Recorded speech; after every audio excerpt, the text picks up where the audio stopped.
High prevalence of chronic respiratory symptoms among auto-rickshaw drivers of Urban Puducherry, South India p. 40. Peter Stephen, Thulasingam Mahalakshmy, Rajaram Manju, Karthik Laksham, Sudalai Subramani, Kanhu Panda, Sonali Sarkar. DOI 10.4103/IJOM.IJOM_163_17. Context: auto-rickshaw, three-wheelers open cabin type of vehicle, drivers are exposed to traffic air pollution.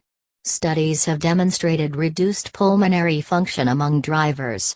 However, limited studies have determined the prevalence of chronic respiratory symptoms or chronic obstructive pulmonary disease, COPD, among drivers. Aims, among auto-rickshaw drivers of Urban Puducherry to determine prevalence of chronic respiratory symptoms by using Indian study on epidemiology of asthma, respiratory symptoms, and chronic bronchitis, InSearch, questionnaire and 2. COPD by measuring peak expiratory flow rate, PEFR. Setting and designs, cross-sectional, descriptive study. Subjects and methods, cluster random sampling was used to select 297 auto-rickshaw drivers.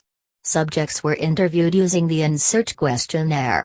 PEFR was measured using Wright's peak flow meter. We also assessed exposure to tobacco smoke.